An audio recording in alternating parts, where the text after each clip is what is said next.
And welcome everyone to this lesson, which is based on a very common question I get about phrasal verbs. Let me share my screen, and show you what the question is. Which phrasal verbs are important to use for better fluency?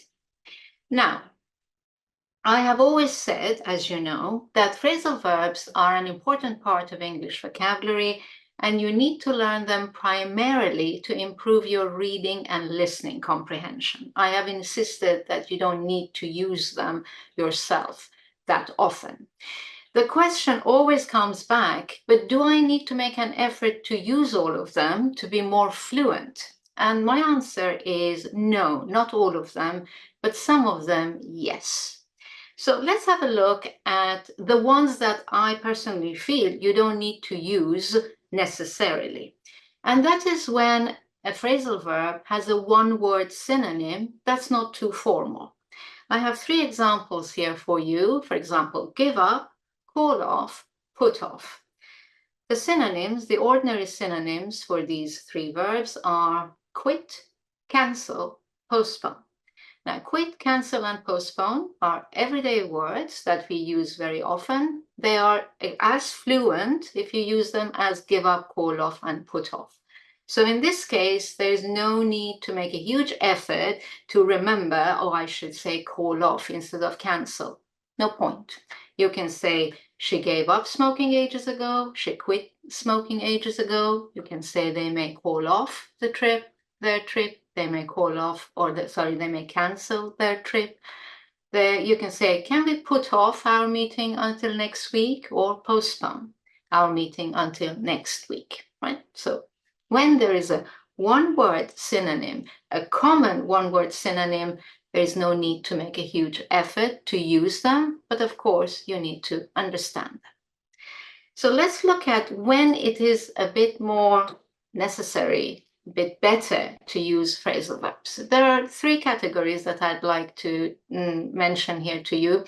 The first one is it's when a phrasal verb has a long definition, because in English, the shorter your sentence, the better.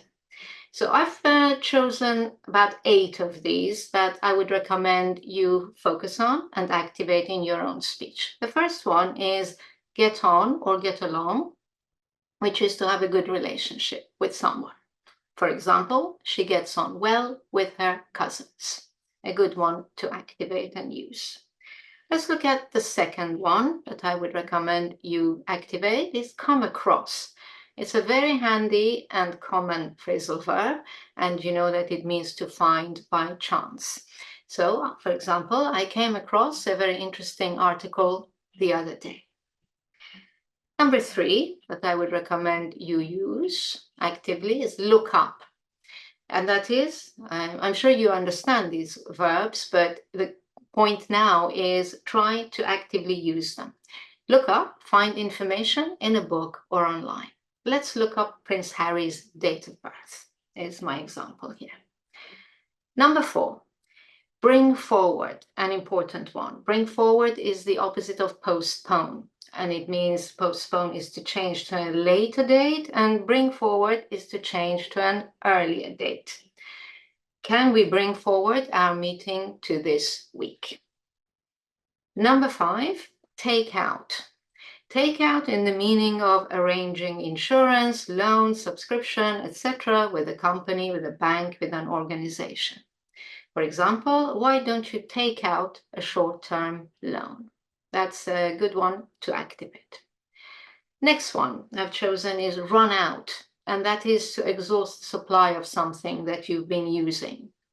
Again, long definition, complex idea, and it can be shortened to run out. I can't make sandwiches because we've run out of bread. Next one, stand for. I don't often hear you use this, and it's an important one. And that is when something is the abbreviation or acronym of something.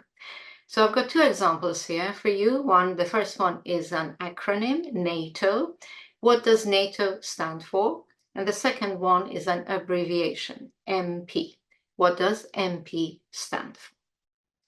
And I think the last one in this group, in the group where there's a long definition, the ones I've chosen for you are show up or turn up, and that is to arrive to join a group of people.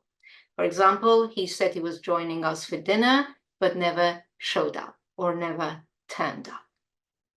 So I think that's clear. When you have to say something very long to put your meaning across, the phrasal verb is the better choice. Right? Now, the next reason for using a phrasal verb is when the non-phrasal synonym is too formal for an everyday context. So that there is a one-word synonym, ordinary verb, but it's too formal, and then the register changes. So the first example is put out, which is a synonym for extinguish. Now, if you're telling a story, it's okay to use extinguish. The fireman extinguished the blaze. But in a day-to-day conversation, you wouldn't say, I extinguished my cigarette. That just doesn't work. It's too formal. The register is wrong. So here you have to put, if you want to sound natural, you have to use the phrasal verb, put out. I've got 3 more examples in this category, the ones I've chosen to share with you today. The other one is go ahead. Again, there is a one-word synonym, proceed, but it's too formal. Well, for example, in a court context, yes, proceed works perfectly. With the judge's permission, the witness proceeded to give evidence. No problem. But in a daily conversation, someone says to you, may I sit here? If you say, sure, proceed, that would sound really, really strange. The register is wrong, far too formal. You have to use the phrasal synonym. Sure, go ahead. And 2 other examples here in the same context. It is to do with public transport. So embark, disembark, very formal. The ferry passengers embarked and disembarked in an orderly fashion. No problem, but talking about your own experiences or in a dialogue, we can't use these verbs. You have to go towards the phrasal verb.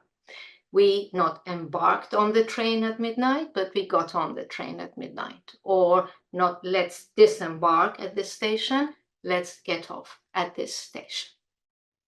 And finally, the third category type of where it's better to use a phrasal verb is when the synonym is in the passive voice, because the active voice is always easier to formulate and less formal in English. 3 verbs I'm going to share with you in this category. Come up is to get mentioned. So you can say this subject keeps getting mentioned, but you can already hear how formal this structure and this utterance is. It's better to use the phrasal verb. This subject keeps coming up. 2 more. Go off, we're talking about alarms, is to get activated, or a bell. So again, you can say the fire alarm got activated during the presentation, but much better to use the phrasal synonym. The fire alarm went off during the presentation. And last, get through is to get connected on the phone. Again, a passive structure. I would recommend to use get through. I couldn't get connected to James. Okay, but more natural is to say I couldn't get through to James. So here are the 15 verbs, phrasal verbs that I'd recommend you work with and activate into your own speech. Well, that's the end of the lesson. I hope it's been helpful. I hope you've enjoyed this lesson. For more on this topic, click here. Remember to also check out my complete online course and don't forget to like and subscribe. Thank you for watching and happy studies!